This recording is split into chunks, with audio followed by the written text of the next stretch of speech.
Bueno, acá estamos con Pedro Guevara. La idea era hablar un poco, retomando lo que se venía haciendo desde el programa pasado aquí en Haciendo Bulla, hablar un poco sobre agricultura desde otra perspectiva, tocar un poco el tema de los alimentos transgénicos, del monocultivo y de Monsanto Go Home. Así por lo menos exactamente. lo Bueno, planteaba. como lo dijimos la semana pasada, vamos a tratar de ir haciéndolo en varios programas. Es decir, lo vamos a comenzar a abordar en varias secciones. La primera de ellas tiene que ver con una cuestión histórica. Es decir, vamos a plantear por qué el siglo XX es el año de la transformación de la agricultura, es decir, donde se plantea la agricultura industrial, donde se agregan las máquinas pesadas, donde se agrega la sistematización industrial en la agricultura, la misma sistematización que habíamos hablado o que sucedió, por así decirlo, a fines del siglo XVIII con la revolución industrial. Posteriormente, lo que vamos a hacer en los programas siguientes, vamos a hablar un poco de qué es un organismo genéticamente modificado. ¿Qué hablamos cuando hablamos de un organismo transgénico? ¿Es bueno un transgénico? ¿Es malo? ¿Por qué? ¿Qué es? ¿Cómo se hace? ¿Cómo se fabrica un transgénico? Bueno, de todo eso vamos a ir hablando los programas venideros. Hablar más puntualmente qué es la soja transgénica, por qué la soja es transgénica, qué diferencia tiene a la soja orgánica. Hace mal. ¿Por qué hace mal? ¿Qué daños a la salud representa? ¿Qué estudios a nivel mundial existen para exponer que la soja es buena o mala, que el herbicida que utiliza la producción sojera es bueno o malo? Bueno, eso lo vamos a ir desarrollando en los programas venideros. Hoy nos vamos a encargar de introducir a la temática con lo que sería la llamada Revolución Verde de la Agricultura. Como ustedes saben, la Primera Guerra Mundial se dice que fue el predominio de la física. La Segunda Guerra Mundial es el predominio de la química. Muy a grandes rasgos lo que estoy diciendo. ¿Por qué me refiero al dominio de la química? Bueno, básicamente lo demuestran Hiroshima y Nagasaki con lo que fue las dos bombas atómicas y la integración de los procesos nucleares y de la química a la generación de las nuevas bombas. Además, yendo a lo químico, en la guerra, durante la guerra se procesó mucho lo que es el amoníaco que se utiliza en todo lo que es industria agrícola ganadera. Exactamente. A partir de la Segunda Guerra Mundial y más básicamente durante entrado la década del 50, se comenzó a aflorar la teoría neomalthusianista. Es decir, ¿qué tiene que ver esto? ¿Se acuerdan de la teoría de Tomás Malthus de 1758 del siglo XVIII? Que decía básicamente que si los hombres seguíamos creciendo, si la humanidad seguía creciendo a los niveles que lo veníamos haciendo, iba a llegar un momento en que nos íbamos a morir todos porque no íbamos a tener que comer, no íbamos a tener de qué alimentarnos y el mundo básicamente iba a estallar, ¿no? Bueno, entrado la década del 50, comienza a haber una teoría neomalthusianista en la que dice, bueno, estamos siendo más de 1.000 millones, la verdad que así no podemos seguir. Vamos a tener que buscar una manera de alimentar más, de generar más comidas para más gente. Es decir, comenzaron a surgir la idea de generar mayores cantidades de alimentos y ahí es donde se integra la química a los procesos biológicos. ¿A través de qué? Por ejemplo, a través del nitrógeno. Ustedes se acuerdan que el nitrógeno fue algo que se utilizó para armar las bombas nucleares. Bueno, el nitrógeno comienza a ser utilizado como una forma de fertilizante y ahí es donde comienza a integrarse todo lo que tiene que ver la industria química a la agricultura. Y hablamos más puntualmente, por ejemplo, del emblema a nivel mundial que es Monsanto, una empresa de la industria química, fabricante del famoso 2,4-D, aquel famoso químico con el cual se rociaba a la población vietnamita en la década del 70 en la guerra estadounidense, el agente naranja, famoso conocido como el agente naranja. Aunque ustedes no lo crean, este famoso agente naranja, o mejor dicho, el herbicida con que hoy se fumigan nuestras tierras, al cual es resistente la soja transgénica, que justamente es transgénica en el sentido que tiene un gen que le permite resistir a la fumigación de este herbicida, es un derivado del 2,4-D. Este 2,4-D, como sabrán, mató a cientos de miles de vietnamitas. Eso se fumigaba a través de los aviones, básicamente como se hace hoy en nuestras tierras. Se fumigaba y eso mataba absolutamente todo lo que tenía vida, inclusive humanos, inclusive soldados norteamericanos. Recordemos que en la década del 80 hubo un famoso juicio donde más de 100.000 veteranos de guerra norteamericanos, veteranos de guerra de Vietnam, le estaban haciendo un juicio a Monsanto, que es la productora de este agente químico, de este agente naranja, por los daños a la salud causados, como malformaciones congénitas, como cáncer y como cientos de otras enfermedades. Bueno, Después, a partir de ahí, a ver, porque no me quiero ir por las ramas, ¿no? Una cosa muy son las interesante, ramas del muy sauce claro. verde, que por ahí nos vamos para cualquier lado. Otra son las ramas, ¿no? No sé, de un árbol común. Entonces, Fractal, como para ir, un claro, árbol fractal. como para ir más o menos armándolos. A partir de esta nueva teoría neomalthusianista, digamos, esta idea de que necesitamos generar más alimentos, necesitamos sistematizar la agricultura, es que se comienza a hablar en el mundo de lo que fue la llamada Revolución Verde de la Agricultura. Claro. Les leo un poquito algo sobre esto. La revolución tecnológica de la física y la química desde el comienzo del último milenio permitió que la innovación científica se tradujera casi inmediatamente en tecnologías prácticas. Escuchen esto.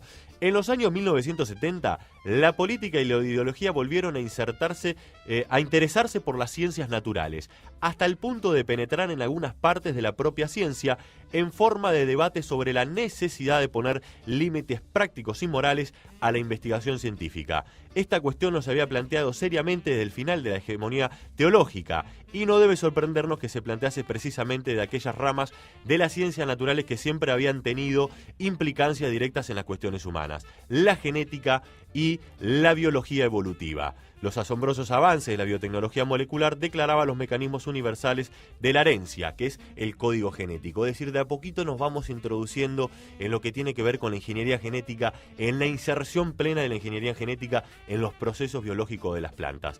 La revolución verde en la agricultura fue un término que se utilizó para definir el aumento de productividad de diferentes tipos de cultivo, mayormente arroz, trigo y maíz, a través de la incorporación de los procesos científicos y la fitogenética, junto con nuevas tecnologías que permitieron aprovechar al máximo el rendimiento potencial de los cultivos. Lo que decía básicamente la revolución verde en la agricultura era utilizar 4 tipos de cultivos y sembrarlos de forma masiva: el arroz, trigo, maíz, girasol. Es decir, generar a través de estos 4 cultivos una homogeneización de la agricultura. Es decir, si existían miles de variedades, bueno, ahora vamos a tratar de que sean estas 3 o 4 y producirlas en todo el mundo. Esto comenzó a desarrollarse en México, donde se generó. ¿Por qué en México? No es casualidad, ¿no? Ahí tenemos a un centro internacional del maíz por excelencia, ¿no? Allí donde existen más de 200 variedades de maíz y más de 200 variedades de trigo, ahí es donde se comenzaron a hacer los procesos de hibridación, es decir, generar una semilla, volverla general, y eso reproducirlo en el continente entero. Esto es lo que vamos a tocar hoy como breve reseña histórica. Es decir, en la década de 1950 comienza la química a insertarse a los procesos biológicos de la agricultura. Se comienza a sistematizar la agricultura a través de la implantación de maquinaria pesada. Se comienza a ver la agricultura como una generadora de mercancía, es decir, ya no se ve la agricultura como algo que permite alimentar al hombre. Recordemos que la agricultura tiene alrededor, o este es el consenso que existe, ¿no? Que tiene más o menos 10.000 años de antigüedad. Es decir, el hombre se iba moviendo de ciudad en ciudad de campo entre campo, viviendo o sobreviviendo a través de lo que encontraba en el piso, ¿no? De animales muertos y cazando. Recolectores. Cazadores recolectores, muy bien.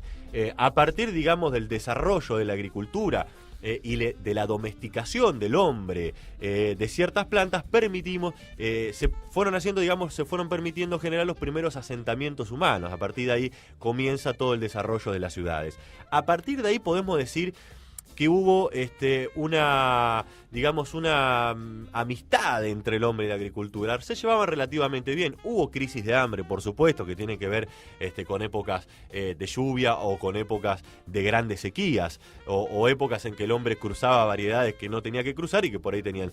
Pero digamos que durante 10.000 años se mantuvo relativamente bien la relación del hombre con la agricultura. Pero en estos últimos 150 años se ha transformado absolutamente esa relación.